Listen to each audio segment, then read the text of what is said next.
Bienvenidos a El Parche Laboral, el podcast donde analizamos los temas más relevantes del derecho laboral. Soy Jonathan y me acompañan Ana y Fabio. En cada episodio exploramos casos, sentencias y leyes para brindarte información actualizada y clara sobre tus derechos y obligaciones en el ámbito laboral.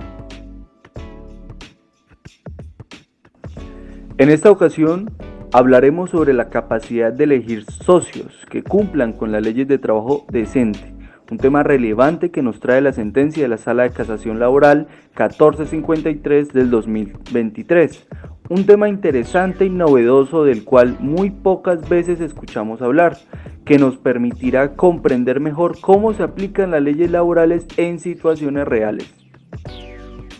Nuestro objetivo es brindarte herramientas y conocimientos para que puedas enfrentar cualquier situación laboral con confianza y seguridad. Queremos que te sientas empoderado e informado sobre tus derechos y cómo hacerlos valer. Así que prepárate para sumergirte en el parche laboral y descubrir cómo el derecho laboral impacta en nuestras vidas diarias. Es por ello que estamos aquí para responder tus preguntas, aclarar tus dudas y debatir sobre los temas de tu interés en el ámbito laboral. En este caso, el demandante Abraham Jair Ramos Pinto presentó una demanda en la que afirma haber trabajado para las empresas Coutron Motors S.A. y Cheviplan S.A. desde el 13 de marzo del 2014 hasta el 18 de junio del 2018. Realizando labores relacionadas con asesoría de ventas, atención al cliente y venta de planes de autofinanciamiento comercial de vehículos. Por otro lado, lo que fue Ramos Pinto argumenta que, aunque formalmente fue contratado a través de la empresa de servicios temporales A Tiempo SAS, esta relación laboral fue utilizada para disfrazar lo que fue la verdadera relación laboral existente entre él y las empresas Coutron Motors S.A. y Cheviplan S.A. Y pues aquí como consecuencia, el juzgado segundo laboral del circuito de Montería declaró que sí existió un contrato laboral entre lo que fue Ramos Pinto y Coutron Motors S.A. durante el periodo mencionado. Además, condenó a Coutron Motors S.A., Cheviplan S.A. y A Tiempos SAS al pago de lo que es las diversas acreencias laborales a favor del demandante. En segunda instancia, el Tribunal Superior del Distrito Judicial de Montería confirmó el fallo del juez de primera instancia. En este caso, el tribunal consideró que Coutron Motors S.A.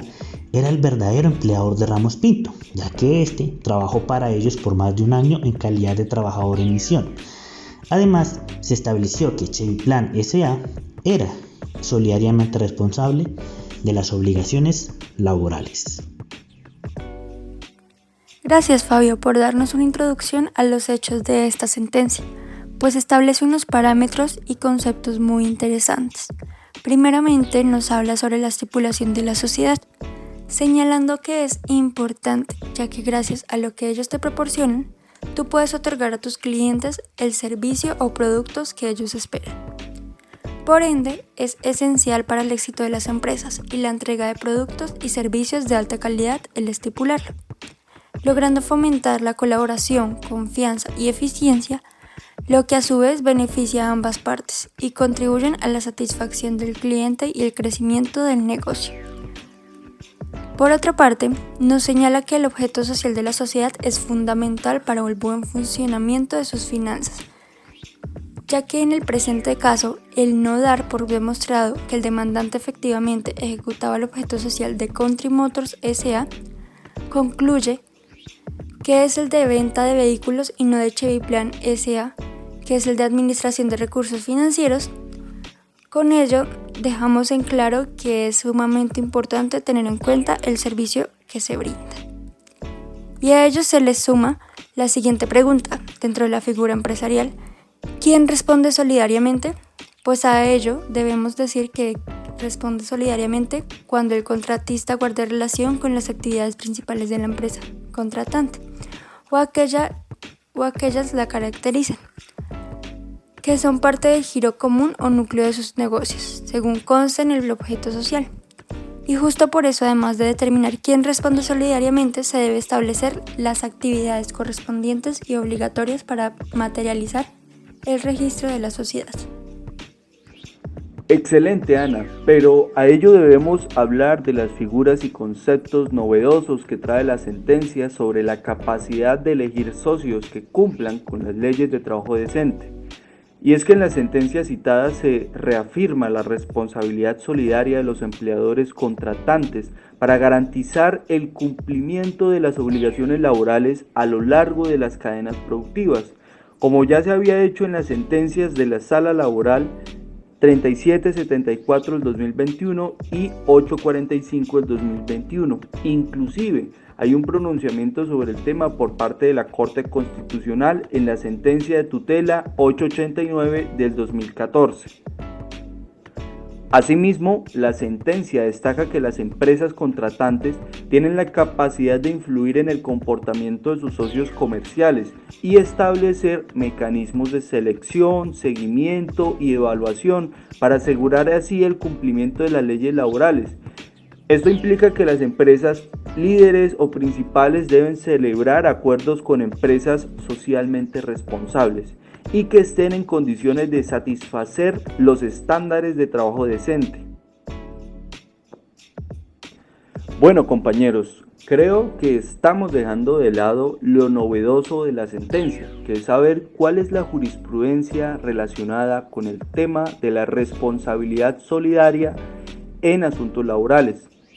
Como se mencionó anteriormente, el tema de la sentencia tiene que ver con la responsabilidad solidaria de la empresa contratante respecto al pago de la sanción moratoria impuesta al empleador contratista. Es importante mencionar que la finalidad de esta responsabilidad solidaria es asegurar el cumplimiento real y efectivo de las acreencias laborales de los trabajadores, evitando que sus derechos se vean afectados por los empleadores contratistas que no cuentan con la capacidad económica para respaldar el pago de las acreencias laborales, tal como lo menciona la sentencia de la Sala Laboral 22905 del 6 de mayo del 2005. Ahora bien, en cuanto al pago de la deuda por concepto de sanción moratoria, se debe tener en cuenta que el artículo 65 del Código Sustantivo del Trabajo, el cual establece que en caso de mora en el pago de los salarios, prestaciones sociales o indemnizaciones, el empleador deberá pagar al trabajador una indemnización equivalente a un día de salario por cada día de retraso en el pago, hasta un máximo de 24 meses. En el caso de la responsabilidad solidaria del beneficiario del trabajo, este también será responsable de pagar la deuda por concepto de sanción moratoria en caso de que el contratista no cumpla con sus obligaciones laborales. Para ello es menester considerar lo reiterado por la jurisprudencia de la Sala Laboral en las sentencias del 17 de junio del 2008 con radicado 30997, la del 1 de marzo del 2010 con radicado 35864, la del radicado 12234 del 2014 y finalmente la sentencia de la Sala Laboral 601 del 2018, que respecto al tema señalan que las actividades contratadas por el dueño de la obra deben tener una relación directa, lo cual se deriva del giro ordinario de sus negocios, esto es, que no sean extrañas o ajenas a sus actividades. En tal sentido, se extrae de lo razonado en la sentencia de la Corte Suprema de Justicia, Sala Laboral 3774 del 2021, al memorar las decisiones de la Sala Laboral 7789 del 2016 y 3718 del 2020, en las cuales la Corte establece que no se trata de otorgarle la calidad de empleador al beneficiario del servicio, sino de prever una garantía frente a los trabajadores. Es claro que el empleador es el contratista independiente y el dueño de la obra tan solo funge como garante de este para efectos laborales, salvo cuando se trate de actividades extrañas a sus labores normales.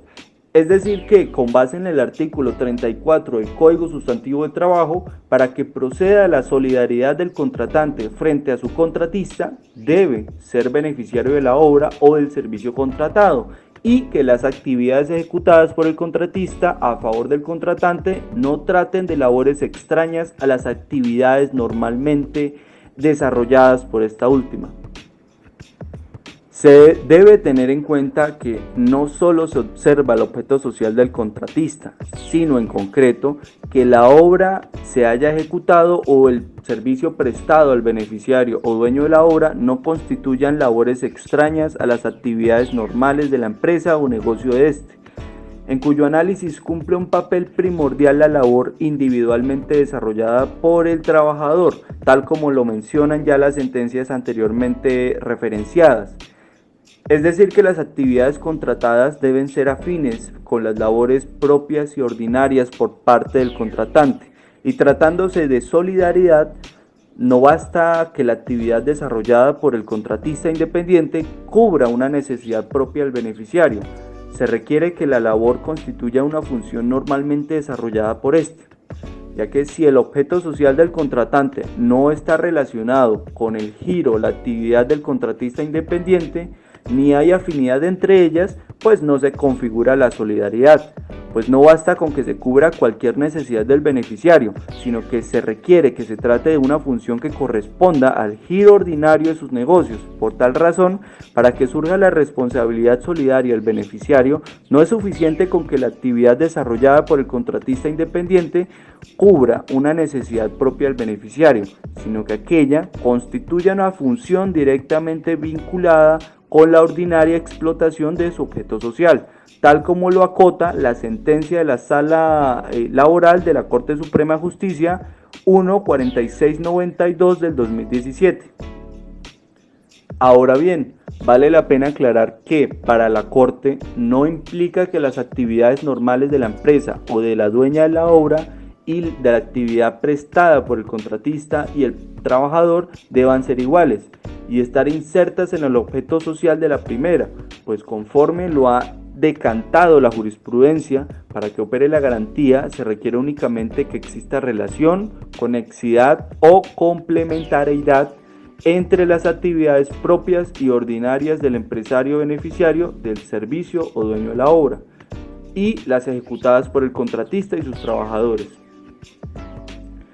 Por último, es necesario tener en cuenta que cuando se aplica esta figura laboral, al empresario contratante no se le traslada la buena o mala fe, o la culpa o negligencia del contratista, sino que se le impone una obligación de garantizar el pago de los derechos laborales causados en favor de los trabajadores, al punto de que si se extinguen las obligaciones, puede con posterioridad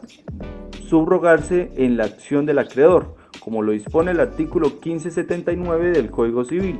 De allí que la jurisprudencia defienda el criterio de que para imponer la condena por sanción moratoria, lo que debe analizarse es la buena o mala fe del empleador, o sea, el contratista. Lo que puede traducirse a través del artículo 34 del Código Sustantivo del Trabajo es que el legislador simplemente previó un mecanismo para proteger los derechos laborales de los trabajadores y con este objetivo extendió al obligado solidario las deudas que por conceptos se generan a cargo del empleador contratista, pues no trata de otorgarle la calidad de empleador al beneficiario del servicio, sino una garantía a favor de los trabajadores. Y con esto hemos llegado al final del parche laboral de hoy. Esperamos que hayan disfrutado de nuestro análisis de los hechos de la sentencia del caso Abraham Yair Ramos Pinto contra Chevy Plan S.A., Country Motors S.A. y A Tiempo SAS. Así que recuerden que pueden seguirnos en Spotify en nuestro podcast El Parche Laboral, donde encontrarán más contenido relacionado con el mundo laboral y jurídico, y estaremos compartiendo información relevante, análisis de casos y entrevistas con expertos en la materia. Agradecemos su compañía y su interés en temas laborales. Nos vemos en el siguiente episodio de El Parche Laboral. Hasta luego.